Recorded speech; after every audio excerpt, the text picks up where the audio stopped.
Hello and welcome to WayPoint Ranks. Now, this is a really surreal feeling overall, but I am going to push right on past that and get right to the bulk of our show today. But I'm not hosting this alone. I have one half of the Orphan Gamers, Jordan. How you doing, Jordan? Pretty good. How are you, Austin? I'm doing great. I'm ready to rank these games. We're ranking the bottom 6 in our rankings of the PlayStation Plus collection. We are, and it's not just you and me either. it's not. What? Oh no, it's not just us. But I did want to say, I'm not going to speak for everyone, but I'm going to take a big assumption. I don't think any of these games today, since they end up on the bottom of our lists, are bad games by any means. I think the PlayStation Collection is filled with just some powerhouses that even the ones that end up on the bottom of this list, not all of them are going to be must-plays, but there's probably a must-play for you somewhere in the bottom half of this list, or the bottom third of this list. And again, the ones we're going to be discussing today are powerhouses and amazing in their own way, but, you know, no spoilers because I don't think we know, but clearly things like PlayStation 4's generation-defining games are going to be towards the top. But all these games today I'm very excited to talk about. For sure. But it's not just the two of us. No. Putting me up top, at least for me, is Alec Bobko. How you doing, Alec? Doing good today. How about you guys? I'm doing perfect. But it's not just the three of us. We got Matt, a.k.a. Semple. How you doing, Matt? I'm great. How are you boys doing today? I hope we're perfect. And it's not just the four of us. We got Josh, a.k.a. some other Josh. How you doing, man? Hey, I'm not wearing pants, and I am well today. I'm going to leave that out. I was going to leave that out. Just move past it. Move past it. On the first podcast. All right, and then we got one more person. Chris, a.k.a. RumblePack. How's it going, man? Hi, this is Chris from twitch.tv/RumblePack92. I'm good, man. We had a Chiefs win. I got my Diet Coke. I'm ready to go. Go football. Yeah. Perfect. Go sports, do the thing with the points. I wanted to start the show off with a shout-out. Because Alec Bobko just went ham on all our socials, and we would not be here without him, so I wanted to give him a shout-out. Thank you. Great job, man. You really drove the ship on that one. So, great job. But also, one more shout-out. Matt took the lead on editing the first video, and that video was a pretty good hit for us. So, great job, Matt. Thanks, guys. Well, it did definitely crash 3 times trying to export, but we made it. We got it out in the day. Maybe a little later, but damn just a little. It's out. If a RAM company wants to sponsor us, I think Matt could really use it. Ouch. Okay, so at the top of the show, I did want to get through how we ranked these. We all individually ranked these, and I gave them individual scores by their placement. If they got last place on Chris's rankings, then for Chris, it got 1 point. If it was like an 8th place on my rankings, it would get higher points. And since not all of us played all these games, it was an average score from those points for each game. So if only 2 people played a game, I wanted to give it an equal opportunity to be near the top as if the same game was played by the entire cast here. So it's an average score, so keep that in mind. Also, one last thing before we get into the actual list, because there was a game on this list, out of all 18 of these, that none of us played. Oh, Can jeez. you guess what that game is? Persona. Let me guess. I'm going to say Mortal Kombat. I think if we're into fighting games here, I think we're either playing Injustice or Smash Bros. I don't think we're playing Mortal Kombat. Motherfucker, I love Mortal Kombat. I haven't heard it yet. Fuck. Final Fantasy 15. Man. Goodness gracious, didn't play Mortal Kombat. Final Fantasy I did not 15 is play my it. guess. I play Final Fantasy Nope, 15. Detroit I played beat Final them Fantasy to me. 15. That's mine. I got that plot, Matt. Detroit, You're all yeah, wrong. I didn't You're play all wrong. Detroit. You're all wrong. Last You're all wrong. Guardian? Last Guardian. Yeah. Yep. That makes sense. Last Guardian. That makes wow. sense. I forgot it was on the list. Not a Yeah, soul. that's why I pulled up my list. Not a soul played it. Not a soul. I think So we all here's Do we have my any played thoughts it on now. this? Do we have any thoughts on Well, I was going to say, played it? who here's played Shadow of the Colossus? Because me personally, I played it for the first time Little this bit, summer. just a Funny little. enough, not before PS I Love You decided to replay it. It was in my backlog for so long that in this summer I was just killing through my backlog until Last of Us 2 came out, and then I took a little break and went back to my backlog. And Shadow of the Colossus was there. So to me personally, Last Guardian is probably going to be one of the first games I used the PlayStation Plus collection for, because Nice. I'm in that I don't know what you call it, Project Eco world now. I'm into it. I want to see what they have to offer with The Last Guardian. Yeah, for sure. That makes the most sense for me too. Since none of us have played it, now we can take advantage of the collection when it comes out on the PS5. Good point. Good point. Any other thoughts on The Last Anyone else Guardian play before we Shadow? get into the last place technically without The Last Guardian? Any other thoughts on that? Normally, I'm into those Project Eco kind of games because I did play Eco and Shadow of the Colossus, and I enjoyed them both, as annoying as Eco was. And it was one of those things where the reviews came out, and I was interested in it. I wasn't like 100% sold on it. The reviews came out, and they're like, it seemed that the consensus was they could see what they were trying to do. It's just they didn't necessarily pull that off, and that was enough for me to be like, nah, I'm not gonna get it. Like, Wasn't it like buggy or something too? I kind of vaguely remember that. yeah, They have way too much ambition. That's the problem. That What I could tell. plus it like went through development hell and went like quiet for so many years. Like I True, think yeah. 8 years between when they first showed it and then once they brought it back, maybe less than that, but it was a long time. yeah. That's a good point. That's a good point. Jordan, want to kick us off with what got the 17th place? So 17th place, or the last place for what we've actually played, is Monster Hunter World. So who here has played Monster Hunter World? One person. Like Oh, just you. half hour of it. A little bit, but I wouldn't consider like I played through it. Yeah, I watched my picked it up roommate when play it- it. Yeah, I picked it up when it was on sale or something, same. Okay. and I dabbled in it personally. Now, is this your guys' first Monster Hunter game? For me, yes. Yes.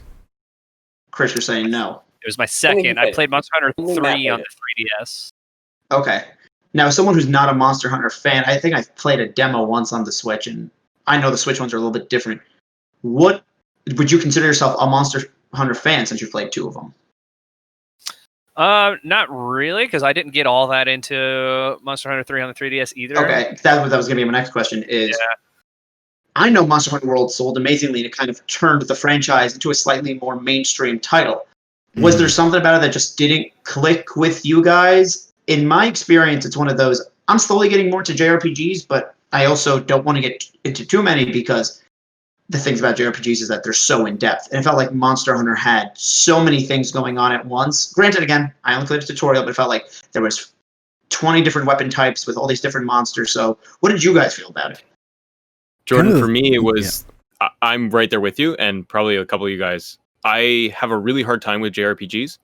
It's a genre of games that I really admire people that like them because they commit, they sink into that world. Monster Hunter World plays really well. I struggle with that, and I think for me, I struggle with the time and the investment. That's a game that you have to really, really commit to.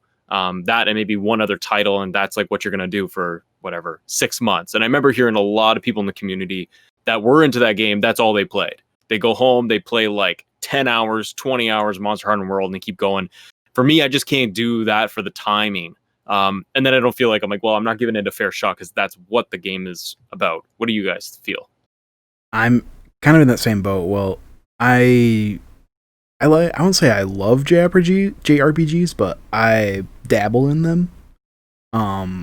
But this Monster Hunter to me, or as an outsider, just seems like a step above most JRPGs, where there's just so many systems and so many items and weapons that they have that it's just way too much above what I have time for. So on that note too, like even as a JRPG, it's I know you said it's like a step above. I would almost put it a step, and this isn't to be like, I don't mean this derogatorily at all, but Right. almost like a step below, just in that the majority of JRPGs are very narratively driven. And I played a handful of like Final Fantasy VII Remake is like one of my favorite games of the year. Like I played a good handful of JRPGs, and the kind of investment that Monster Hunter World asks of you is different than a traditional JRPG because the Monster Hunter games are structured more like MMOs than anything else. To where it's very much it's a mission and a grind. It's the kind of grind specifically where I'm going to go hunt this monster for so many hours so I can get this specific kind of gear. It's not a story thing necessarily. It's just I want this armor, so I have to kill these monsters so many times and do that over and so I can get to the certain level so I can have this armor and then you kind of go from there. Now, my understanding of it is through my roommate, who played the absolute hell out of it at the time. Is similar to what Jordan said earlier, to where it did kind of it made lots of quality of life improvements, and is, I think, generally considered probably like the best entry in the series so far, because it's much more accessible than previous Monster Hunter games. But I mean, it is still the kind of game that you're dropping like 200 plus hours into. Like, yeah, it sounds like, and I've always gotten this vibe from certain RPGs / JRPGs, like the ones that are super in depth, sometimes even like Skyrim or any game that requires you to grind. It almost feels as though it's a single player games as a service, if that makes sense. yeah, And I'm not saying, I don't mean that in the monetization, but it's just like the way the game is structured. And some game, like, I'm a big Pokemon fan. It's probably the closest thing to a regular JRPG that I play. You can enjoy that experience having not going for I'm going to capture 50 of these and make sure I got the right personality or IVs, EVs, all that. Whereas I'm looking at this from an outsider, Monster Hunter World seems as though you're stuck with that mindset even if you want to play it casually. Yes. And when I said that it was a step above JRPGs, I didn't mean in story. I meant in terms of management and menus and systems. There's so many things going on in Monster Hunter games. It's ridiculous. Yeah. So that's why I meant when I said a step above other JRPGs. Yeah. I knew its story was. Now there are those Switch ones that just recently got announced that I might pick up because it looks like they're probably going to be simpler. I thought the same thing. So it's like, I don't have anything against Monster Hunter itself. It's just same it never vibed with me. Yeah. Mm-hmm. Fair enough. Do you guys see yourselves using this in the PlayStation Plus collection if you end up liking the Switch versions or maybe a 3DS version that you've come across? Probably not. It's just too much of a time sink. Time sink. That's fair. I feel, Jordan, like with the collection coming out and getting into PS5, if they did, and it wouldn't be surprising if they did some upgrades and they used ray tracing and some of the benefits of PS5. That's where I can see myself trying to jump in the beginning with the limited amount of games that are there that are like new titles, like where you're looking at what, Bloodborne and Spider-Man and deluxe package, right? So you got that through Christmas, and I felt like if I had Monster World sitting there and it was getting some of the updates, that's probably something I would try, because I think that January, February is going to be slow unless there is something else that I'm missing that is like coming out in that window. Mm-hmm. So I think that's a good time if you have an itch to like get really deep into a game. But then again, you have Bloodborne. That's true. So I don't know. That's when I think I would probably jump in. Yeah. I was going to say something really similar, Matt. I think that if there's someone listening or watching this that is trying to find like their new, maybe not favorite game, but like that new game to make their home that you always return to. Because I've never had one of those. I'm one of those people that like, I play so many games, but I very, very rarely replay them, and I very rarely sink myself into a full game. Personally, I'm trying to make Avengers my new. That's my game that feels like home. That I'll always go back to. I can do other stuff while playing it. I think Monster Hunter World hits those same boxes for people who are into what Monster Hunter World is, versus other time sinks like any games as a service or a GTA or a Final Fantasy or even like a No Man's Sky, where it's just a do your own thing. I think for me, the only way that I would be able to that I would consider playing it is if they did something similar to what Destiny does whenever they drop big expansions, to where, because I mean at this point it's been out for what, 2 years, Monster Hunter World has, Close to is if they drop something to where it's like, hey, this new event is coming, you can start a new character like with a bunch of like high level gear in. It's like you could just roll a high level character immediately, so that way you can start playing with the people that have been playing for 2 years. Because I've got buddies that still play, so, and it's like if I started now, I would already have to sink like so many hours just so I can get on their level. So if they had an equalizer where they're like, yeah, here's a level 50 character, whatever, go play with them now. I'd like, okay, maybe I'd consider that. That makes sense. That's true. Yeah.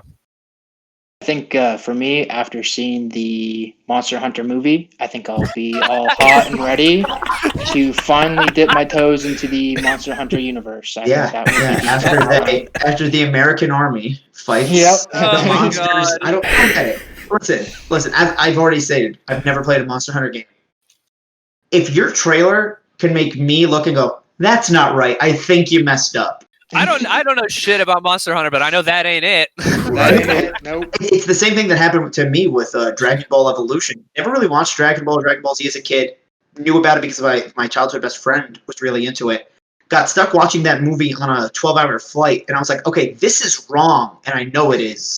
They did that thing where it's like the world's inside the world. Like they Harry Potterified it is how I like to describe it. Instead of being like, no, it's its own thing. Just accept the rules of this new world.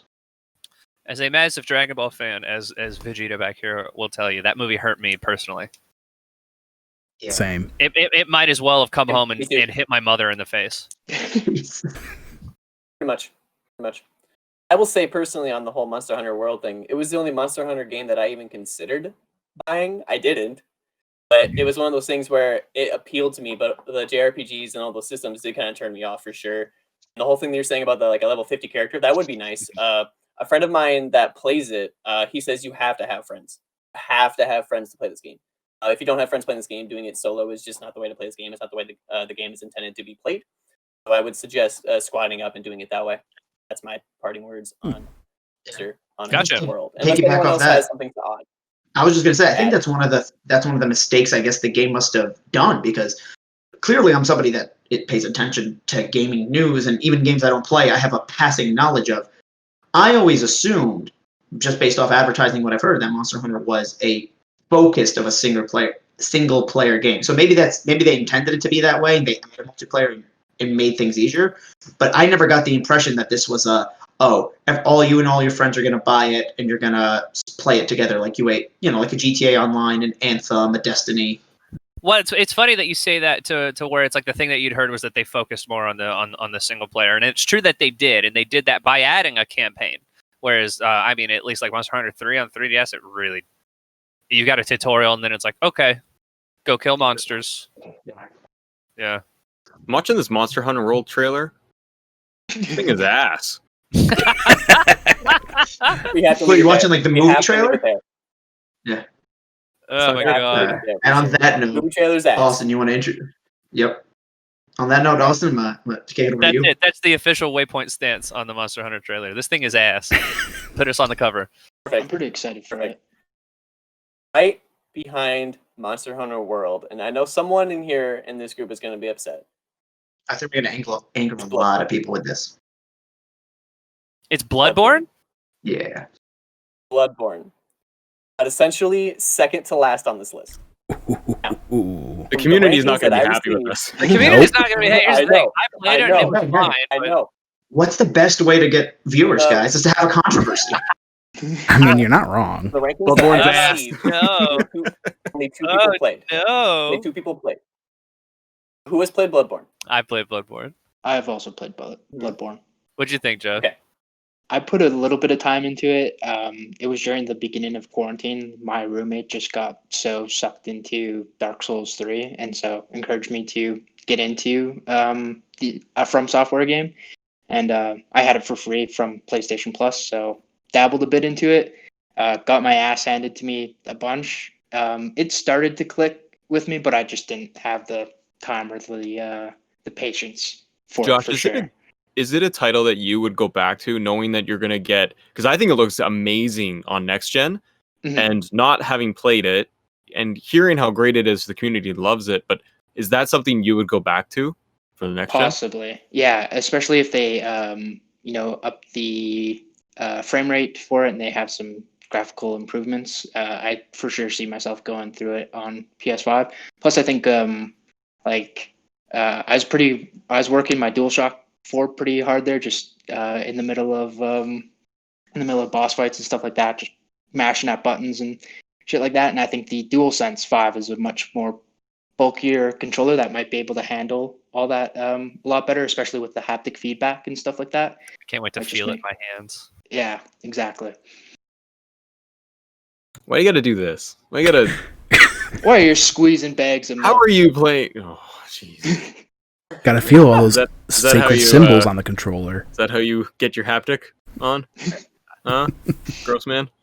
None of that. None of that. I don't Look like at that that. at Look at all. those fingers. You don't like Okay, doctor feel your haptic feedback? Is any What other about words you, on though, Bloodborne? Chris? I mean, yeah, I just as like the other person that played it, I never actually finished it, which I know is also going to make the community angry because Bloodborne is very, very well liked, Mhm. like stupid well liked. It surprises me because I feel like usually it's I've never played Bloodborne and my whole personality is that I Yeah, I know know, Right. Bloodborne. I know dudes that live and die by Bloodborne, man. Yeah, Um, the Souls likes it or the Souls games in general. mhm. Yeah, And with those guys, Bloodborne is like 9 times out of 10, it's the top of the Souls list. Like that's like Yeah. it's not only like a great Souls game, it's like the Souls game. Mhm. Which that wasn't my first foray into Souls games. I've actually played the first and third Dark Souls games. I didn't pick it up at launch because initially when Bloodborne came out, I didn't know it was a Souls game, and I just never looked into it because I didn't care. I'm not like jizzing my pants or anything over any of the Souls games. I think they're fun, but I don't lose my mind over them. Bloodborne is cool because it's got that sort of like gothic horror kind of thing going on. Absolutely. And like the setting's cool. It does feel a little wonky to play at first if you're not into Souls games, but I mean anyone that plays a Souls game, it will tell you it feels great, especially once you start figuring things out and Mhm. learning how to get around enemies. But that's like the gameplay loop of Souls games in general, is getting your ass handed to you and then figuring out how to not have your ass handed to you. Right. But I mean, for me, is I also didn't play it until it was free on PS Plus, and I put I think around 15 hours into it or so. I got fairly far. I think other stuff just started coming out, and I started paying more attention to that. Is really what happened. I might go back and play it on PS5 if they're adding like ray tracing and 60 frames per second. Like that'll be huge. And Absolutely. I think they're saying that saves transfer. So if my save transfers, then I'll finish it. But if not, I'm probably not going to touch it again. you think It's you'll good. remember how to play? I don't think it's bad, but I mean, it's like I can't be bothered to finish it, and I can't tell you why. I don't have a good reason. I'm just not interested in finishing it. I don't know what to tell you. I will say That's fair. personally that the Soulsborne genre for me has been something where I look at and I'm like, I don't hate myself enough to do that. That is That's what I where was I'm gonna at. say. Same. It's like working I out. rage I'm not quit. going to hate myself for 2 hours. I get frustrated over games that I don't think are supposed to be hard. Like, Mhm. and I tend to, for some reason, I tend to always be playing into the deep ends of the morning, which means that if I have a boss fight in the middle of the night, I can't just scream and throw stuff because I live with my family. So I'm always just like internalizing it, like making faces like this and pretending to kick something. And that's happened to me several times over the summer where I was just knocking games out. And these are games that are like normal, I guess, difficulty to an extent. And then sometimes you just get in your own head. So I can't see myself going into a game that does that on purpose. That's fair. For me at least, it's like I'm real deep into fighting games. Like that's one of my favorite things to play. And when you're showing up to tournaments and stuff to play fighting games, it's just part of that learning curve. And part of getting good at fighting games is getting your ass beat and figuring out what you did wrong and how you can do that better. And so that I don't want to say that it doesn't frustrate me because it frustrates the hell out of me, but it's like this. It's masochistic in a way to where it's like, fuck, I hate this game so much. I'm gonna beat the shit out of whatever that Yeah. killed me. Like, yeah, No, yeah, Yeah, and that that's the brings vibe me, I had. yeah. So, like, I like a challenge that I don't really like challenges all that much, but like for example, in Marvel Spider-Man, the Taskmaster stealth missions Mhm. I liked because it became kind of a rhythm. I was learning. It's like, all right, if I take that guy out, then I take that guy out. It becomes a pattern, and then you figure the pattern out every time you fail, what you did right, what you did wrong.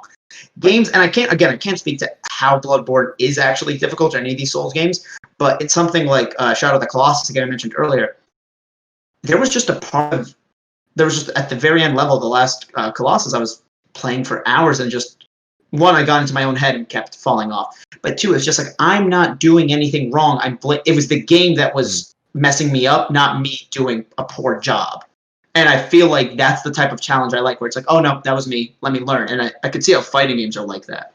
yeah. It's interesting, Big time. and Chris, your point on fighting games is sticking in my head because I'm like, fighting games, and I almost say racing games as well, like Forza or Gran Turismo, where it's like, yeah, you can get into tournaments and you gotta get your skills really like up there to really compete. And there's this high bar, like to play fighting games properly, there is a lot of skill involved.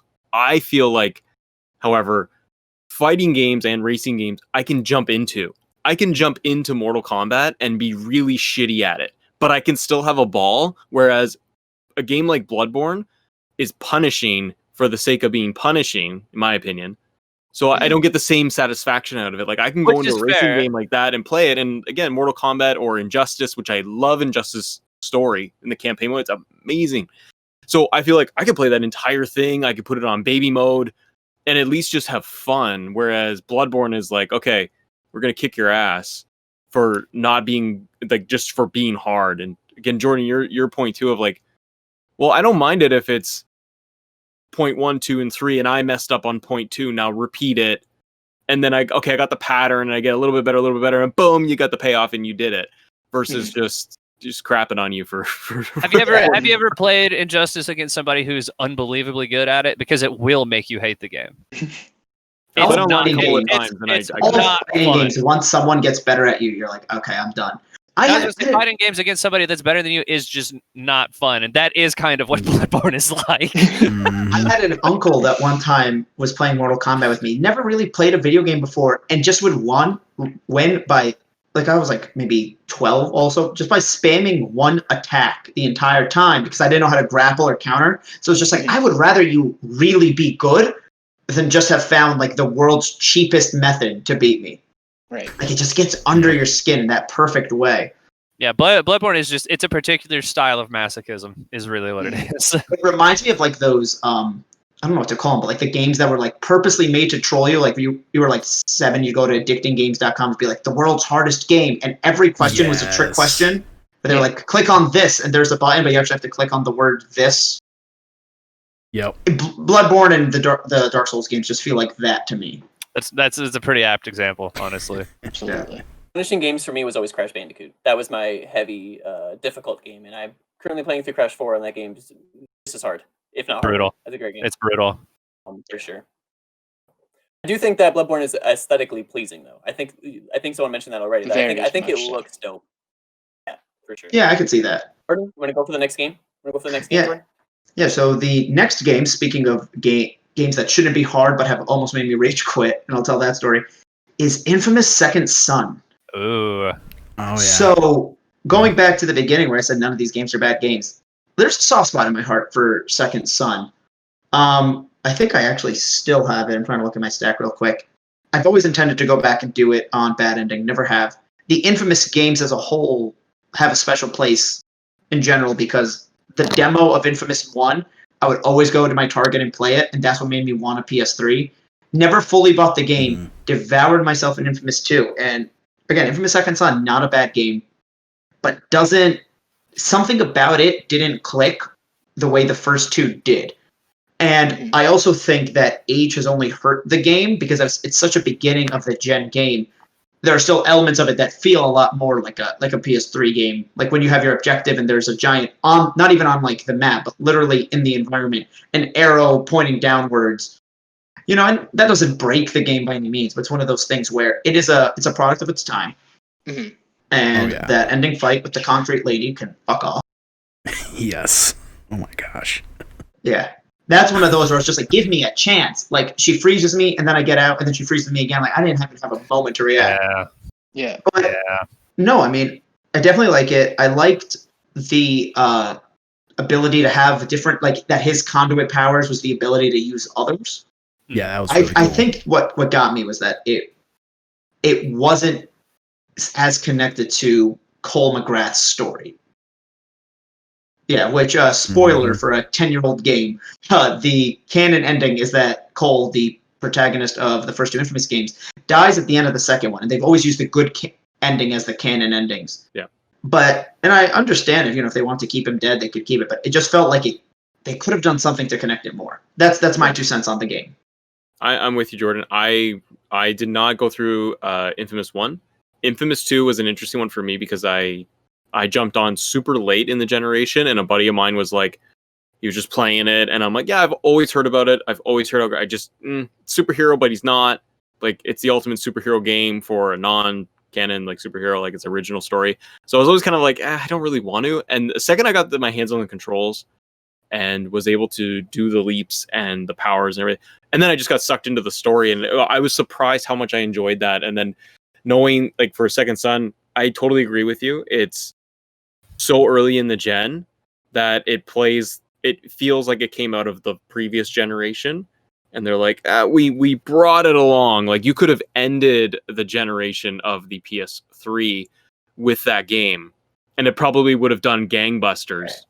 I feel like it has bad elements of both sides of bad elements, where because it's the beginning of the gen game, it feels so much like a last gen game, and then also they're pushing the new gen stuff that you don't actually want to use. Like, I remember the spray paint, and you had to use the touchpad. Like, jerk off it's your cool. controller. And, yeah, exactly. and like all of those features, you're totally right. It's like Knack, right? Where they just like, let's shove all of the main features we need to be able to pop, like all of the audio through like the mic of the controller, and shaking your controller too. Mm-hmm. All of that didn't work. I always liked, because like Troy Baker's in it and voicing Desmond, so I have a soft spot for that game too, because I just enjoy the voice acting so much. And I mean, it's a pretty game. Was his name actually Desmond? Am I thinking of something else? No, Delson. Delson. That's what it is. Delson Road. And here's the only reason I ask is You got there. I mean, I was thinking Desmond Miles, and I was like, no, that's Assassin's Creed, and that's Nolan North. Really, a difference between the two at this point. It's one of them. It's one of the two. It's one of the two. That being said, Troy Baker, if you want to come on the show, And Nolan, if you want to come on this show, you know what I mean. Kidding. But who else played Second Son? Infamous Second Son.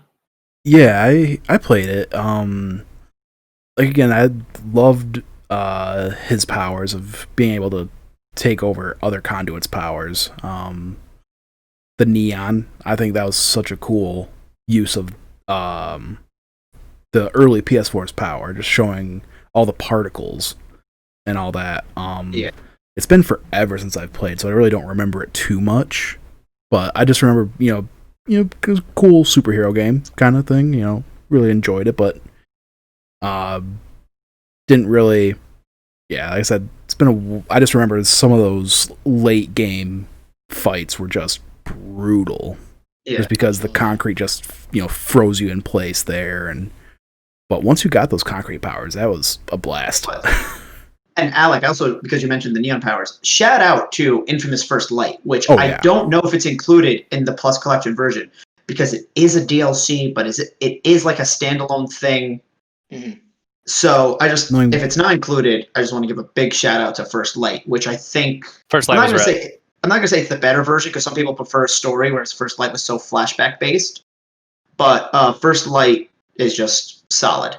Yeah, it's really good. It does some things that just click better. As far as Second Son goes for me, that was the game where I didn't get a PS4 at launch. I got it that year, but I waited until I didn't get it until Christmas. For that was actually like the first next gen game that I played.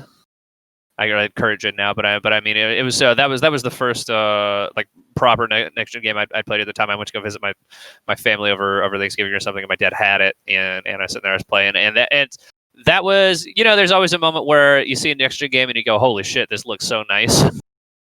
That was that for me. He was at the point where he had the neon powers and anything, so he had the particles going off and the lighting changes and all that, and I was like, damn, this is dope. And so I started a new file while I was there, and I played it, and now it's, again, because it was so early on in the gen, and also just because it was kind of okay, like, I couldn't tell you a single thing about the story at this point. I just had to ask the main character's name. And it's not that it's bad. It's like, I could probably walk you through the stories for the first two Infamous games, though. You know what I mean? Like, it's like those ones stuck with me. Whereas the third one, like, it wasn't bad, but the feeling of actually playing it, though, and using the powers in that game was really, really great. Like, just it's similar to what you get like later down the line when like Spider-Man comes out, to where it's just fun to run around in the map and do things. Especially when you could switch from power to power and then go up the Yeah. sign and then switch to smoke and go through the pipes. Oh, But that yeah, was I so didn't feel fun. as much as a connection to the main character as I did Cole, but the side characters I actually really liked. Like his brother, and then I don't remember if it's his mother or his grandma, or if it's just the maternal figure. Right. I believe In his parents his were dead. I think she was like a caretaker. his if I remember caretaker, correctly, yeah. Because also shout out to this game for representing Native Americans, which aren't usually represented in any media.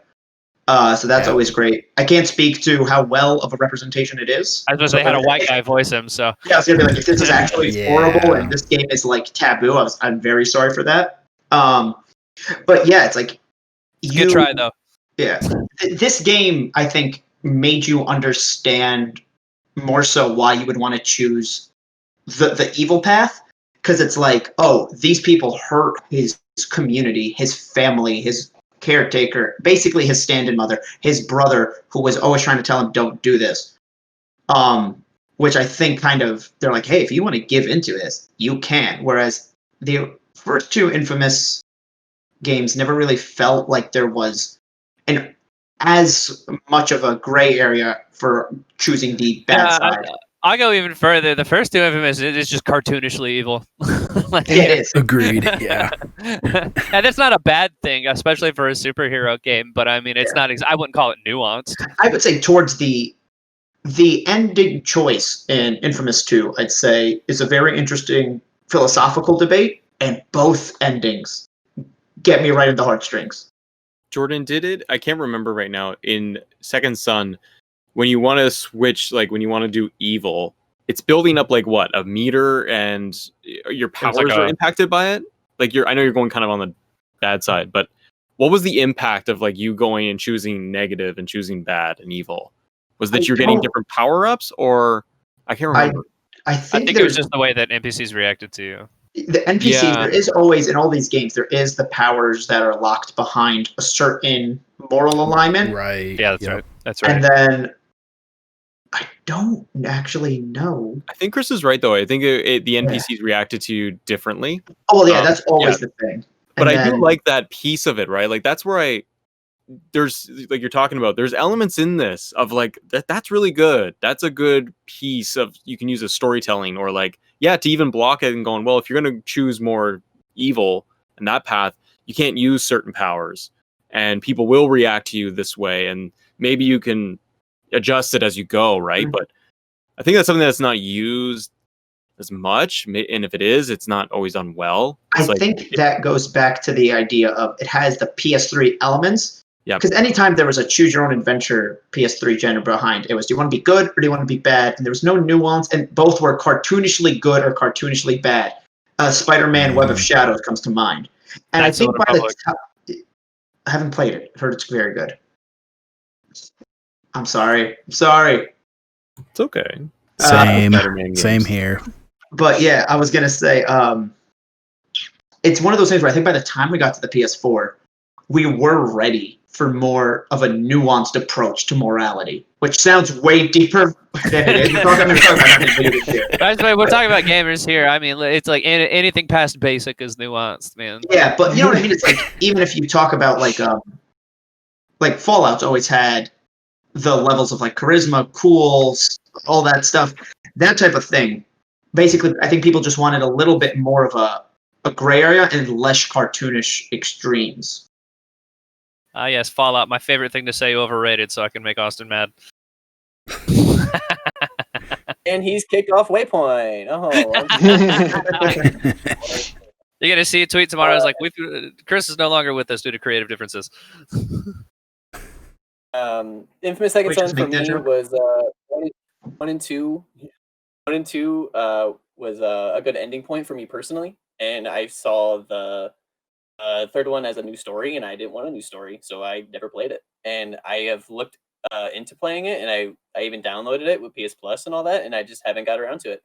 I watched a like rough playthrough of it, of like, you know, like the key moments, like the boss battles and stuff like that. So I think I have the bulk of it down. I know he has a dope beanie that I would love Yes, to it does. own. So that's my review of the game I didn't play. All right. Perfect. Shout out to Infamous always giving their characters something cool because Cole they always McGrath's look jacket. Cole McGrath's jacket from the first game wanted it. The backpack he gets in the second game, which I think came in the collector's edition, wanted it. Deslin's beanie and the jean jacket, which you could actually change the logo. So And if they I give a had the bunch of beanie. DLC, Yeah. I think Austin, then I think it is worth going back, especially in the first few months of PS5, if you have the time and you're like, I got it, yeah, and you're like, well, it has all the DLC and everything in it, because I think it will get a little bit of next gen love, hopefully, because I think It's also not very long. Yeah, like you No. could probably hammer that thing out in what, 10 hours? Probably close It's to a 15 good weekend if game. you're doing some side Yeah. stuff. But I mean, yeah, you can knock that out in a weekend for sure. Yeah. Absolutely. Maybe I'll play it and get back to you guys. We'll Sounds see. good. Is it my turn to announce the game, Jordan? Yes, it is. What's the next game, Austin? The next game was played by 4 people, and it's Days Gone. What are our thoughts on Days Gone? I really liked Days Gone. I played it over quarantine, went for the full platinum, everything, whole 9 yards. I thought by the time I picked it up, it mainly had a lot of the bugs fixed. There were still some goofy ones, but I didn't mind them just because they were so comical, like crashing through the world or just on the motorbike or anything like that. Okay. But I think as far as zombie games go, the Horde is awesome. I think the story is pretty cool. I like the fact that you're tethered to the bike for a majority of it, right? You have to find gas. You have to look for those resources. So, yeah, I think it's one of the better zombie games I've played. I'm glad you said zombie game because it clicked in my brain because I was just googling. I was like, which game was Days Gone? I don't know if you can tell. I'm one of the 2 that didn't play it. I'm the other one, by the way. Cool. Now I Which is only funny. I remember seeing the trailer for it, and I was like, "This looks dope." Yeah, And- I think and it's. then it came out, and I was like, I've never been a super big zombie guy. Last of Us withstanding because I think it goes beyond zombie, and obviously we'll talk about Last of Us way later, and probably a bunch throughout this. I will say though, Days Gone does kind of seem like the Thor: The Dark World of PlayStation first party exclusive. We're like, it's not bad, but it's not as good as the rest, and we're just sorry. And like, it was our one miss. Please give us one. Mhm. I don't know which movie I insult or which thing I insulted more in that analogy. And that's up to you, commenters. If you know someone that's very Disagree. passionate, make them disagree. Disagree. Come on, I want to fight. I like. But are they going to comment I on like this video? Days Gone. Oh boy. I think we're gonna get a lot of Days Gone. comments I about thought that Days Gone was- Bloodborne. "That's the one that's gonna get us, man." Is Bloodborne. I thought Days Gone was getting way too much hate for the most part. The bugs were like Josh said, a lot of them were comical. I had one bug where I don't exactly remember what happened, but I remember I was on a mission and I literally could not complete this mission. Like, it was incapable with the glitch that was happening. I couldn't get to a location, I couldn't get an item or something. And another glitch was like something about a cave, and every time you walk into the cave to start said mission, you would fall through the ground and then you just die. So and it was like required that you do this cave mission, and I was like losing my mind. But except for those 2 instances, I actually really thought this game was like well done for the most part. I thought it was a little too long. I think they could have cut off a good decent 10 hours of that game and maybe summed up a lot of the relationships with the main guy Deacon and his wife.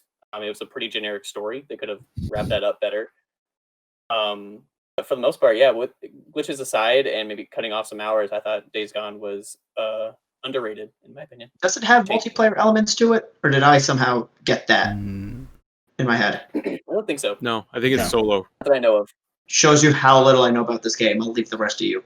I was to the same talk as you about it. guys, same as Josh. I didn't play, like, that's impressive, Josh. You went all the way with it, and I came into it later too. I don't even, it might have been January or something that I picked it up, and I think I did maybe 7 hours, 5 or 7 hours in that game. Because it's like you, Josh, I was like, okay, I've gotten past the hump. I heard that they fixed a lot of the bugs.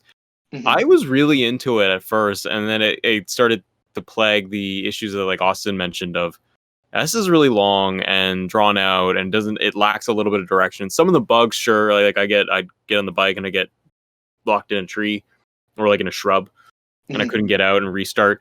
I don't think it was as pretty as it was like demoed originally. When we first saw those demos, and we're like, wow, like seeing herds of zombies coming at you. It looked like a Last of Us level quality. And then I remember turning it on going, oh, this isn't bad. But like Jordan, you're like, yeah, it's Dark World. Like it's Thor. Before it was good. And you're like, ooh, you need another 3 years to get to the next like cycle of generation where like there's really good facial animations. But I dug the beginning of that game. I thought it was good and it was refreshing with the zombies and the story that they were taking. I just, like you guys, I'm like, a little too long. I popped off and I was like, okay, I've experienced the game. I get it. I think if we took the same exact game, we don't change a thing about it, but it was a third-party game, even keep it exclusive, just make it a third-party game, I think it would have reviewed much better or left a better taste in people's mouths. I think it's just that after the quality we've come to expect from first-party Sony games, Yeah. again, not bad, it's just that this one didn't hit the same way the rest did. And I think that's what brings it down, is you inherently want to compare it to the rest. And Jordan, Matt. I think it would be now you're totally right. I think I would put that game, if you could, you put that on Game Pass. And I think it would do amazing. Oh, yeah. Because people will go, it's a 7.5 or a 7. Like, yeah, it's got its little problems, but look at this giant 15, 20-hour zombie game, narrative driven, all of this stuff. Like, I think you're right. If it was in the hands of a third party, and then you got it on Game Pass and on Sony, like, it would do amazing there. Yeah. Another thing we have to keep in mind is that, people, I think one reason this didn't do as well, because, it was, didn't review as well, so then that kind of had a domino effect, because this came right after God of War and Spider-Man. Mm-hmm. Yeah, it was hot on the heels. Yeah, two of the best PlayStation 4 games of, ever. So this had to follow up on 2 great games. Yeah, so I think it was one of those where it was like, oh, we thought PlayStation couldn't fail, and then they, again, not using the word fail, but they stumbled.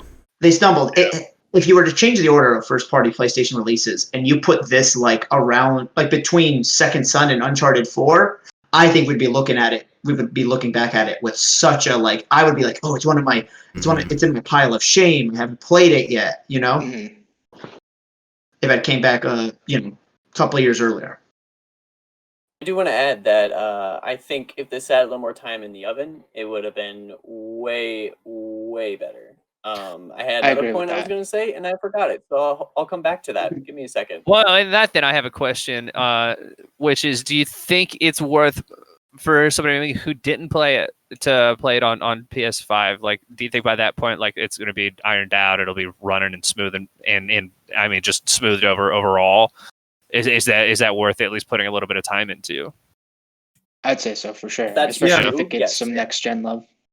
I think I'm gonna. I think I want to do it just so I could say I've done every PlayStation first party exclusive. Right.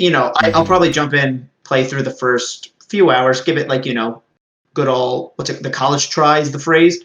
Mm-hmm. And if it's after a few hours, it's not clicking or whatever, I'll just say, yep, it's not for me, and I think that's fine. Yeah. Yeah, for me, because I mean, I specifically remember that first the reveal trailer, which was that giant horde chase him through the barn, and he climbs up and he looks down, and it's just like ants on an anthill like coming at him. And I pretty closely watched it from there. Like when trailers are coming out, I remember the next E3 they're showing off the stealth and stuff and all those things. That I was like, cool, this looks like the Walking Dead simulator, except the zombies are fast, and I'm super down for that. Like that looks sick. And then once the reviews started coming out, I was like, maybe it's a little less sick than I thought. But I mean, if they can kind of smooth those over, I'm interested. Like, it looks cool. Yeah, sheer volume of freakers on screen for any given moment was super dope and super challenging. And like every time you saw it, you're like, I need to stay away or I need to embrace it. I need to go right at them and throw my Molotovs or whatever and get them to follow me, set off some explosions. So the point I wanted to make. Real quick, the point I wanted to make was that there's a community behind this game. This is a big dichotomy between like the critic and the everyday player. Like the everyday player, like that. This is an 8 and 9 game. They love this game. There is a legit community for this game, but the critics were a little more harder on it. to look at the lineup, you guys were saying like around the timing of the release.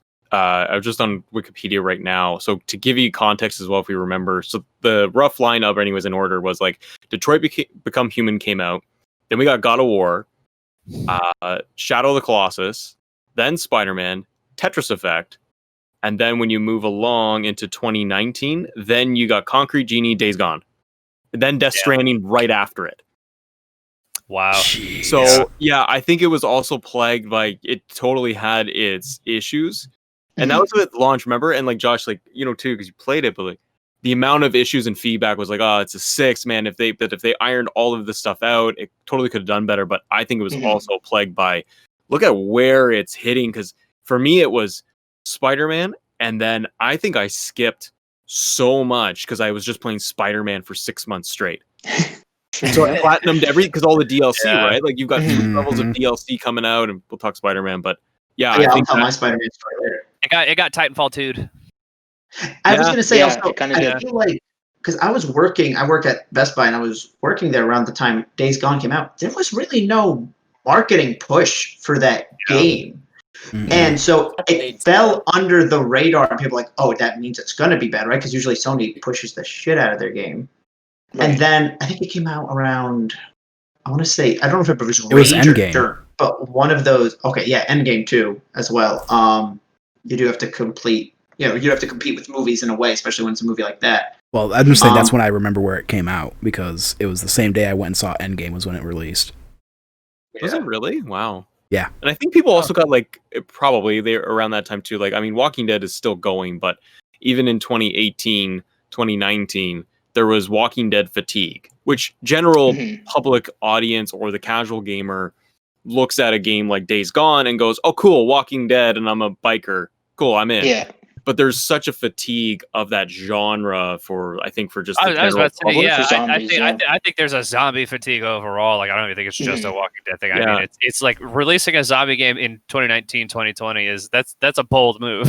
Yeah, no, that's I think your Naughty Dog, yeah. Yeah, fair. They're called Oh, freakers, Jordan by Frost. the way. Not zombies, freakers. Uh-oh. Yeah, how dare you? We lost Jordan for a second. Austin, why don't you have Jordan? There, he's back. Okay, Jordan, you're back. Yeah. Sorry, finish your thought or redo your thought. Oh, no, good. All right, as long as you guys can see and hear me now. Nope.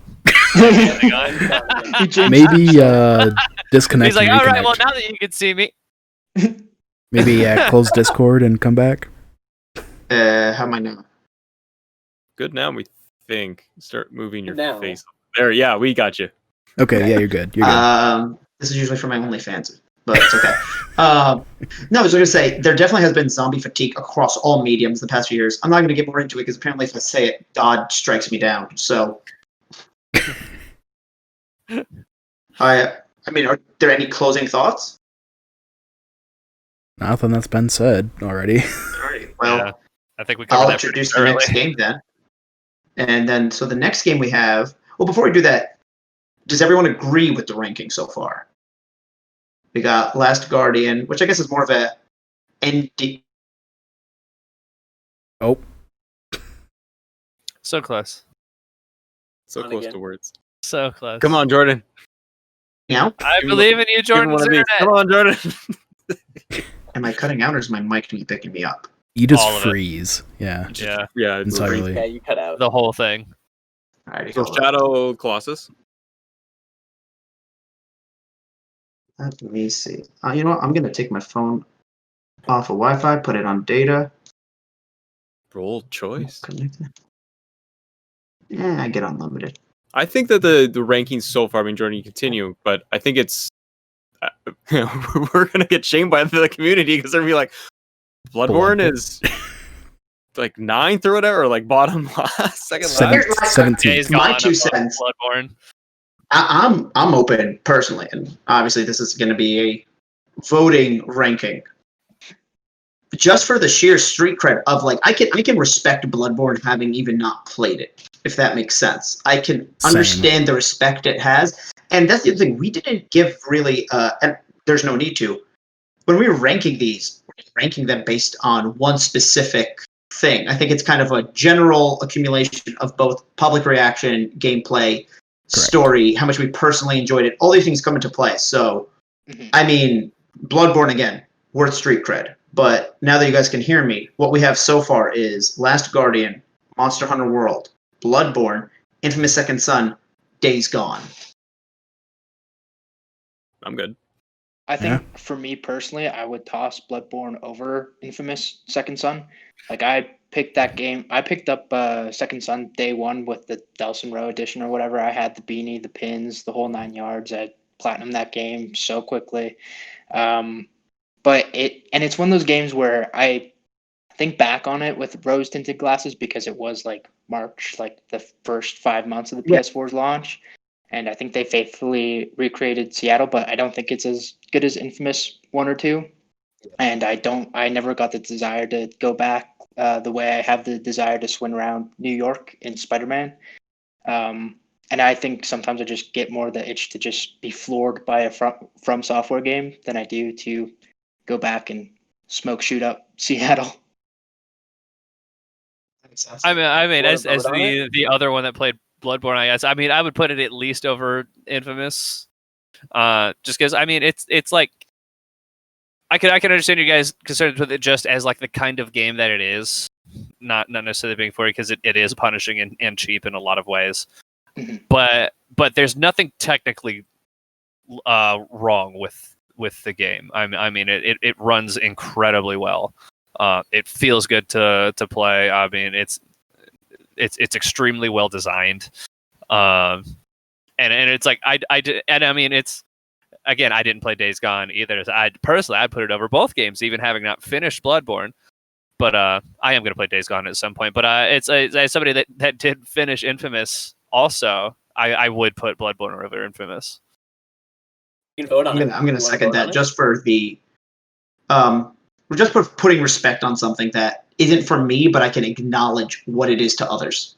Right. Do we want, before we really get into the voting, do we want to know what the last game is?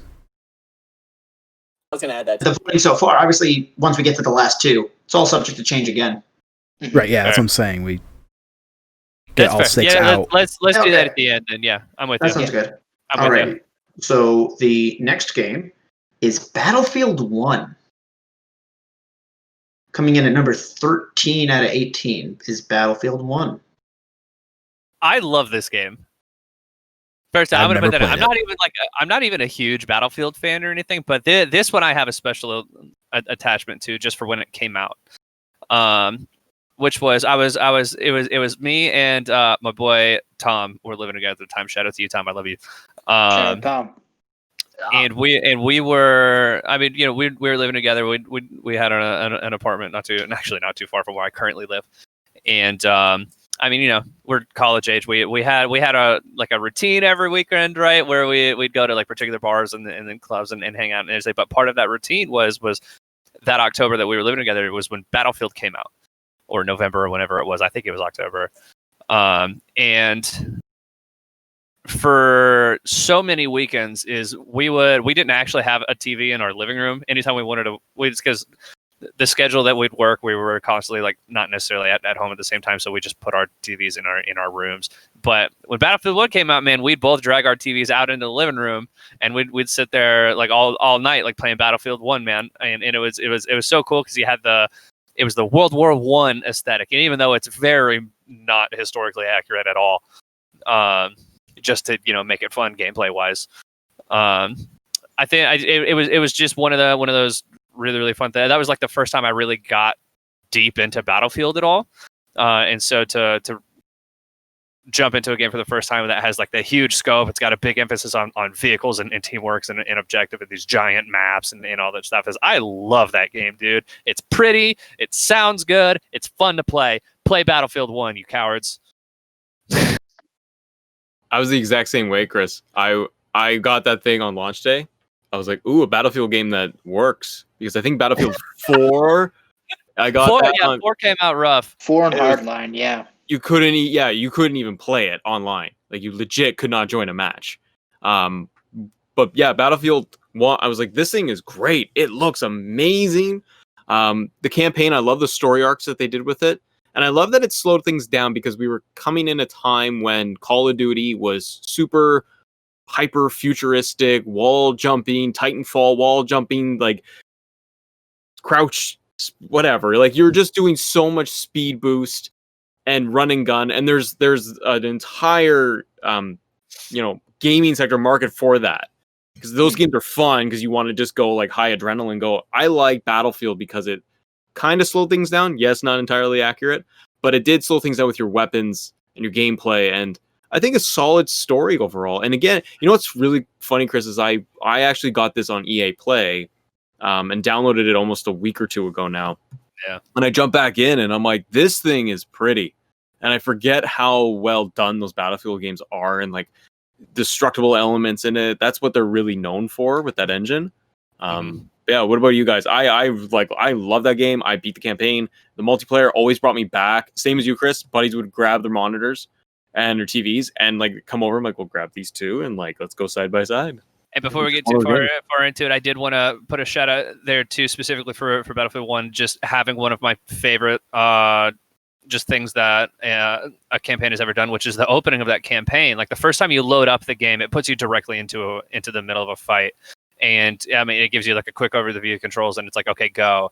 And you go out, you're just running. There's not a real objective. It's all kind of crazy and hectic. Like there's a huge fight going on. And then when your character dies, you just switch perspective, and then you're playing as somebody else. And for like 5 minutes, every time you die, you just load in as another character in the middle of that same fight. And it was so cool. It's so rad. That's what I appreciated against other games that, whether it's, I say Halo, but I mean the Halo tutorial walkthroughs, Call of Duty style of like, try your pistol. Now go here. Now do your rifle. Move up and down. Is this all good? Whereas Battlefield was just, you know how to play. So jump in, and you are still like, you're like, I'm in the middle of this fight, and I think that's on purpose, right? It's by design to give you that element of chaos, like okay, flight. all of this stuff is happening to me and around me, and it's hard. Like it's not an easy campaign to run through. No, it's also though it simultaneously not only does it give you that sort of really cool like constantly switching perspectives over that first mission, but it's also a light tutorial. Like after they're like, use this to move, use this to shoot, whatever. But then through that, it's like every time that you respond to somebody else, it's either one of the different classes, or you're responding into somebody that's like driving a tank or driving a different vehicle. And it kind of very quickly and naturally runs you through just about everything that you're going to do within the game without being overbearing. And so it's very, very well done. That's what I was gonna say. It's one of those games I admire from afar because I've heard how great the campaign is. I think this is going to be definitely one of the ones that I pick up from the PlayStation Plus collection, just because it is one that I missed. That being said, and you guys want to squad up sometime? I was about to say, let me know when you play it, dude. Oh, yeah. I'll jump in on that, man. First-person shooters, to me personally, have never fully been my thing, and I think it's only really because I suck at them. So I haven't bought a COD since like high school, which even then I think I only bought because, again, it was the cool thing to play. Right. And Matt, actually first, Alec, you said like this game, like you admired for afar. I feel the same way because I was still in my like second year at GameStop when this game came out, so I got to be like, okay, it's coming back, and now we're back to the past. And like Matt said, COD had getting too futuristic for a while, and actually I think that was kind of the general consensus. It was like, can we cut down on the super futuristic? And then so Battlefield did this, which I think brought in a lot of these disgruntled COD players, which sounds weird. It sounds almost like it's a political thing. No, which I mean, I was talking about me and my roommate playing like Tom is a huge Call of Duty guy, right? Like that's his thing. Is I convinced him to get Battlefield because he didn't want to play whatever Call of Duty was coming out at the time. It was one that was super. I think it was advanced. I think it was Advanced Warfare. Yeah, it was something that was super. No, it would have been Infinite Warfare because Advanced Warfare came out. Warfare. Yeah, okay. Advanced came out in like when I was in high school, and then what happens next year? COD comes out with World War II. World War II. Yeah. Yeah. So, which is like a kind of okay, it clearly won people over. But yeah, I mean, like if it's free, I'll definitely, I'll squad up with you guys. I'll even give it a shot. They've been throwing in the older Modern Warfare games on PlayStation Plus past few months, and I haven't played those campaigns. Only online I've been doing has been Prop Hunt, which is fun because it's just dumb. But like, I could see myself slowly getting into FPSs. I love Prop Hunt, by the way. I love Prop Hunt so very much. So fun. I have nothing to say about any COD or Battlefield, as I just don't have the reaction time for those types of games. I've never been good at them. I got my KD to 1 on the original Black Ops, and I retired. That was it. I Go out while you're never ahead, playing man. again. Get out while you're on top. I will say this: for some reason, shout out to Call of Duty Mobile. Only Call of Duty game I've been good at or even decent at. I've won in gun game multiple really times. good. I've won in their battle royale. I like the mobile battle royale so much. I wish they port it to console because I like it better than Warzone. Call of Duty Mobile shouldn't be as good as it is. Oh God, Agreed. no! It shouldn't Agreed. be. It's Call so it- much fun.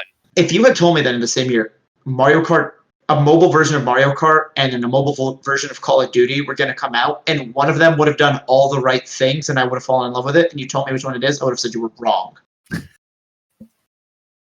But yeah, no, just quick shout out to Call of Duty Mobile. If anybody hasn't played it, free app, has in-game purchases, has in-app purchases, which are not necessary, but mainly cosmetic. And they brought in a bunch of different maps from all different. So it's like, if you miss Nuketown from high school, just like COD Mobile. But, after this, Keep me and going. you. Please sponsor Gun us, game. Keep Activision. going. Activision, hello. Activision, please. Guys, while we're on the train and going into the next round of games, before we do that, I do want to give a quick shout out that this episode is not sponsored by anybody, but it is actually supported by the entire WayPoint community. Our first episode went live, and by the time this came out, it's probably been about a week. So we just want to be able to say thank you to the entire WayPoint community, the Kind of Funny Best Friends, the greater community, and all of our respective communities as well for supporting us, allowing us to do this, and really being able to let us grow. And to be honest, because of all the feedback we got, we are all very excited to be able to have all of the guests that we have planned and we have lined up, the conversations, the episodes, and where all of this is going. So thank you all guys for watching and subscribing and checking out the show. Can I tease it? We have some insane guests coming on soon. Y'all are gonna love it. That's all I'm gonna say. I'm not Barack gonna say Obama is going to be on this show. Obama. Can't leak our biggest one. Come on. He's not our biggest. She's not The Rock, god damn it. Yeah, that's the biggest. Yo, The Rock, if somehow, by some grace of God, in like a 2 a.m. haze, you open this. Now we have We to get The love Rock you. on this show. We do. I mean, Please. it's kind of like 6 degrees of separation. How many degrees of separation do you think we are from Screen Junkies? Because I know they have a working relationship with The Rock. That sounds If we like got a a. tweet from him or podcast. some sort of response, I think we would talk about that for about 2 hours. I think Just if so. we were- Just a For response sure. from All right. But Episode Austin, of Waypoint podcast for sure. yeah. I was just Austin, gonna say I think that. it's I was time gonna to. ask. Well, I mean, do I have anything else?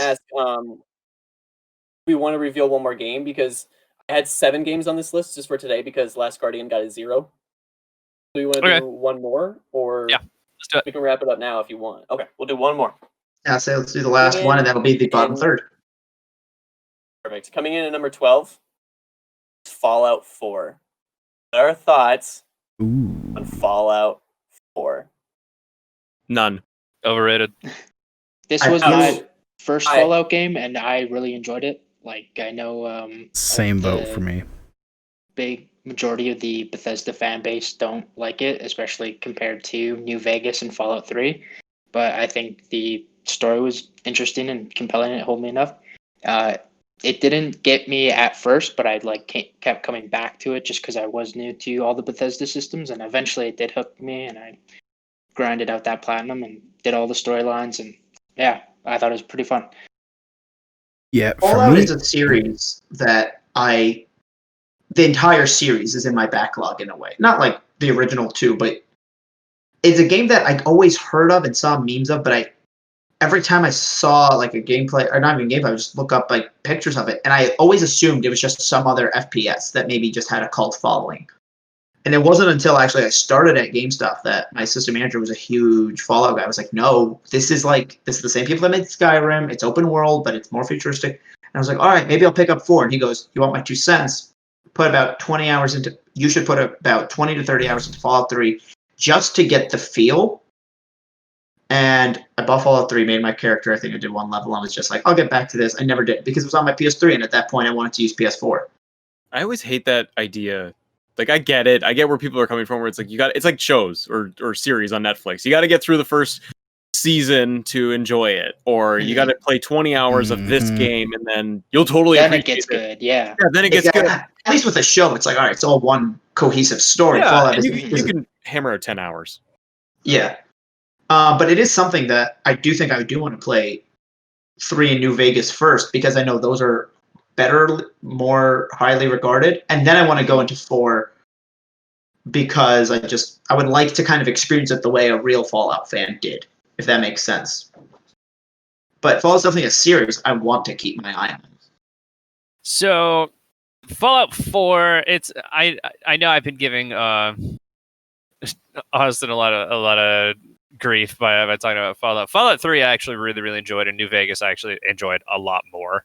Fallout 3 or New Vegas I thought was very, very good, and so, but I played both of those games back before I had like my own console. Like I played them on my dad's Xbox at the time, and we just shared an account. And so when Fallout 4 came out, I was like, cool, this is my PlayStation, like I can go buy it, and I went and bought it. And just the thing that really got me was the story and dialogue just wasn't on par with what New Vegas and 3 had been doing.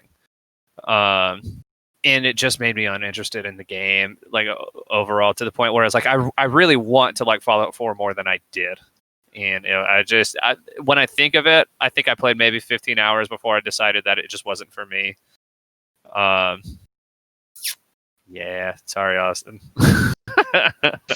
Yeah. And I apologize. I am looking down right now. I jokingly loaded up Call of Duty Mobile, and then I guess they were there's some kind of update immediately pushed me into a ranked match.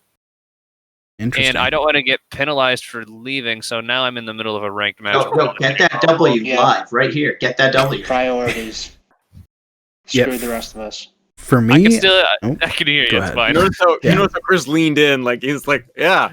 I just so I wasn't good. like I like this. Fallout. It's like, so I wasn't like this. He's like, Reading a "Ah, script." polite," and I'll just bring it. It's out there now. I'm gonna sit back here. Yeah, no problem. I was gonna say for me, Fallout 4 was my first one.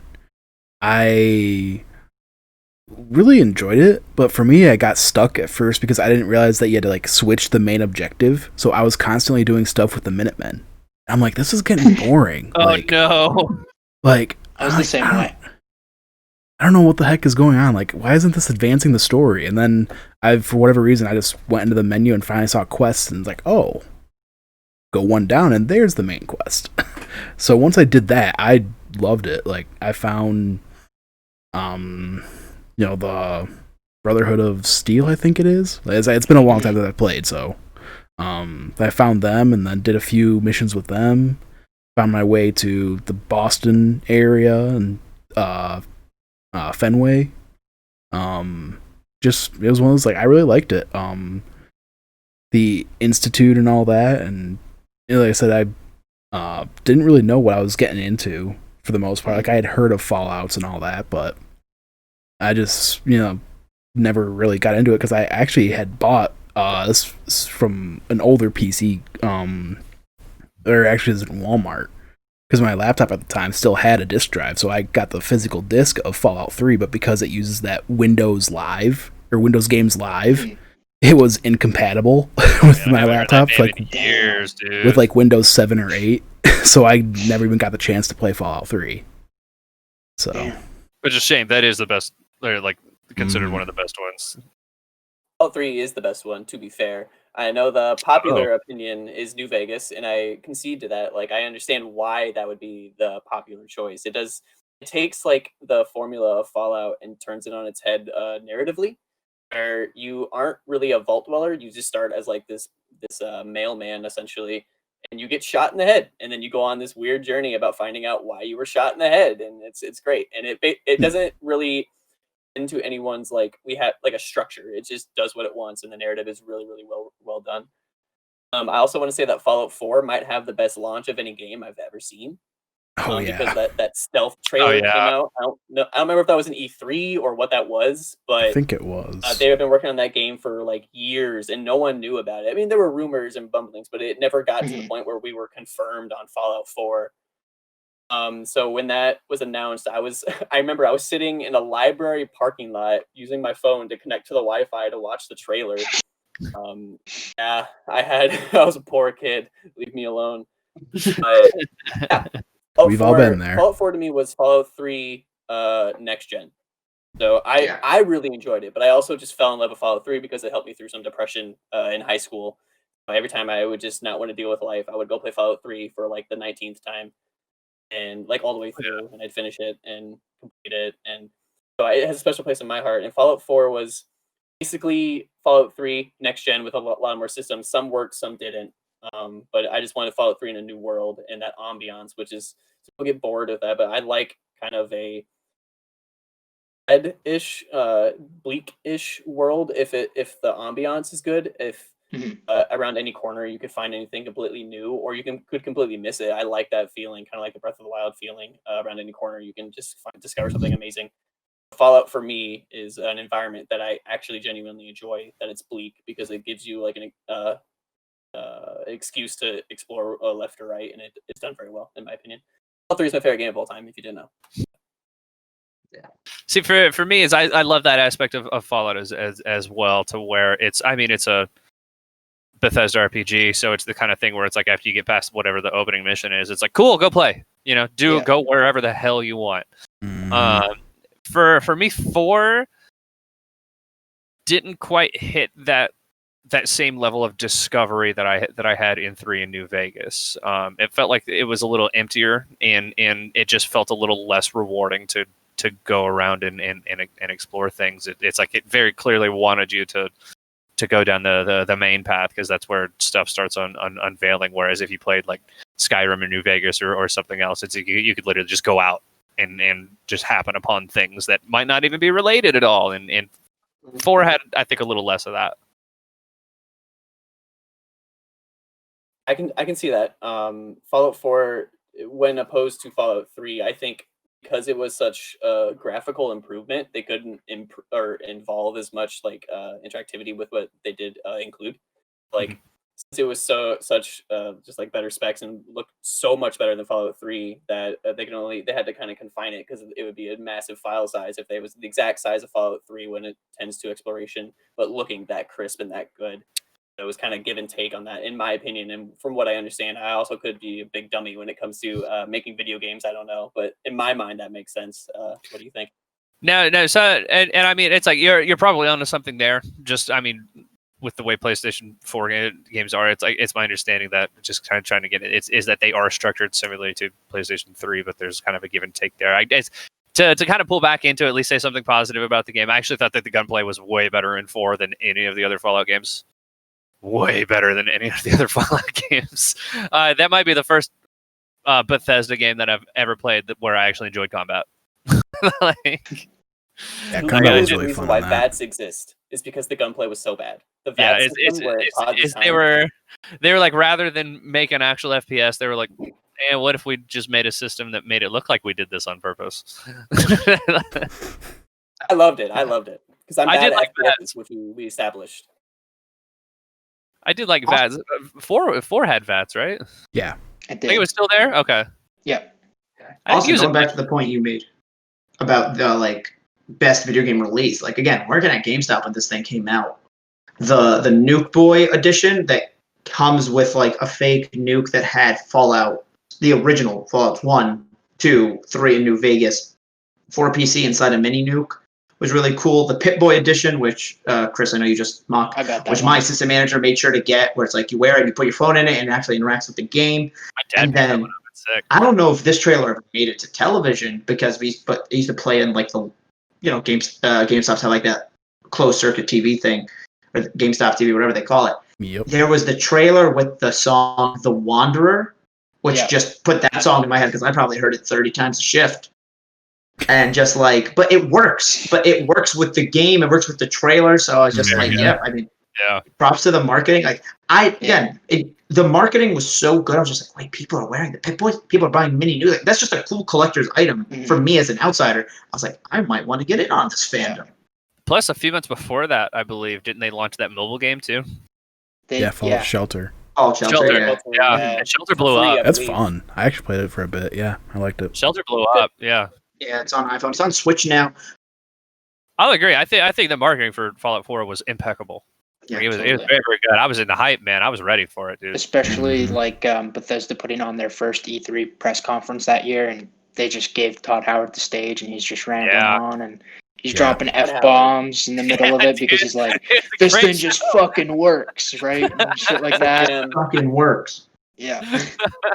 This is the best fucking mobile game, right? Like, yeah, I thought the marketing was so cool. It was on point. It was very on brand for sure. Mm-hmm. Yeah. So then that makes... So yeah, well, do we want to move the games now? Are we happy with the ranking? I know someone isn't with Bloodborne and all that sense. So what do we want to do? Do we want to vote on it? How do we go about this? Yeah, I would say, even like I said, I'm sure Jordan and I are the same boat. Like, we respect Bloodborne, so I think moving that up, however many spots everybody agrees with, it's probably a smart move. So, okay, if you want to move Bloodborne above Infamous Second Son, raise your hand. Okay, everyone but me. Perfect. So, that will be moved up across Infamous Second Son. I'll make a note of that. Do we want to move it up more above Days Gone? Raise your hand. I mean, I might be the only one. I'm not going to vote on two games I haven't played on. Like, at least with Second Son is like I've played it. Mm-hmm. No, I like Days That's Gone. fine. Okay. Yeah, I do like it more than Bloodborne personally, just because it's not as difficult. But yeah, that's just me. I personally feel that we had to move Bloodborne some way or another, or the community was just going to naff it. Yeah, we'd be I mean, they canceled. still so are. far. So, I still want come you all after to us, guys. remember that. All of you, the audience, I defended it. For sure. So, do we want to move anything else, or was it just the Bloodborne fiasco that we had to fix? Bloodborne. I think that was it, but yeah. Yeah. The investors pretty would have happy hated with it. Personally, I would put Battlefield 1 above Fallout, but I mean, it's fine. You can vote on it. I'm not going to win that one either. I'm with you, Chris. I Okay, like. raise haven't your hand played if you it, want to so- move Battlefield 1 above Fallout 4. Yeah, see, Yeah, see, I told you. Yeah, there's no point. We'll go play off. Again, I'm here and defending I'll it. And I'll potentially raise my hand. I kind of want to reinstall it. I'm talking about it. If it's Great. two games that I haven't played, unless I have some sort of a passing relationship, I played it at a friend's house or I've seen a friend play it, I'm gonna always abstain when it's two games I haven't played. Yeah. Here's the thought now, is that we all got to squad up in Battlefield 1 once it's on PS5, right? Like, Yes, we do. Exactly. Battlefield You don't 1 want and me to. Fallout You 76. really don't. Let's get those squad ups going. please no. Not 76. Not 76. You'll hate Austin, me. You'll Do you absolutely want hate to me. tease what's coming up for, I guess, part 2? Oh, can I guess? He's If it's one game He's that's in also the middle yellow. and don't tell us where. Yeah. Can I guess PlayStation games? I bet you it's PlayStation Ooh. games. Okay. Yeah, that's a Do good that. I guess. will do that, but I want to go through the rankings one more time of like the bottom 6, just in order Yeah. to recap Yeah. this real quick. So, last place, 18. None of us played it. Last Guardian. Wah, wah, wah. Okay, and then 17, Monster Hunter World. Only Matt played it, but it turned out that some people had more of a relationship with it than we thought, so that's good. Infamous Second Son, which got moved, was at number 6. Is now at number 16. And We spent like Bloodborne- 20 minutes speaking so highly of this game, and then we're like, yeah, let's knock it down a peg. I know. And we have Bloodborne at number 15. Then Mhm. we have Days Gone at number 14. We have Battlefield 1 at number 13. And Fallout 4 at number 12. So you like want that. a tease of a random game in these 6. You don't want me to tell you where it's at. But I have the perfect Yeah, one to just- tell you, because you're going to be like, why wasn't this in the bottom 6? Cool. You ready? Yeah. Mortal Kombat X. You motherfuckers. How dare you? How dare it make the middle Here's of the list, God damn it. I have a thought. It needs to be higher. Mortal Kombat? Oh, no. Yeah, sit on it. absolutely. We sit Absolutely. on it Mortal till next Kombat X. week. Mortal Kombat X is excellent. He didn't tell you how high up the middle 6 was. Yeah. Whatever it is, Definitely it needs to be no higher. sense. They're both just so mad for and stew on it for a whole week. I don't care what it is. It needs to be higher. Hey, I Well, want you to can argue Fallout 4 about to be in the top like 5. So if we're being fair here. Mortal Kombat If I- X is excellent, and I'll talk about it next week. But I love it to death. And Josh, we're gonna fight. I will Yeah, if I fight could you. be honest, I really thought I was going to have to defend Final Fantasy 15 more, and I'm like, oh, it's not even in the bottom I was 6. ready for Final Fantasy 15 to be in the bottom. Yo, Yeah. me and you, we're gonna have fun with that one, Chris. I have a feeling. Yeah, I have some thoughts on Final Fantasy 15. So do I. I have just played it for thoughts. the first time this summer, but we'll get more Oh, into right. that next week. We will. Well, Stay tuned next week where we talk about where Mortal Kombat X is and I know. how Chris is going to fight us. For sure. He's going to show us his excellent skills for Mortal Kombat X. His for sure. fatalities. Yeah, that'll wrap it up. Thanks for watching the first episode of WayPoint Ranks. I'll see you next time. I'm going to wave at the camera. That's what I do for my stuff. You guys don't have to, but I'm totally going to do that. I'll oh, wait. he's got the You fight stick. fucking You got a fight stick? nerd. Bye. Bye, guys. Bye. Bye.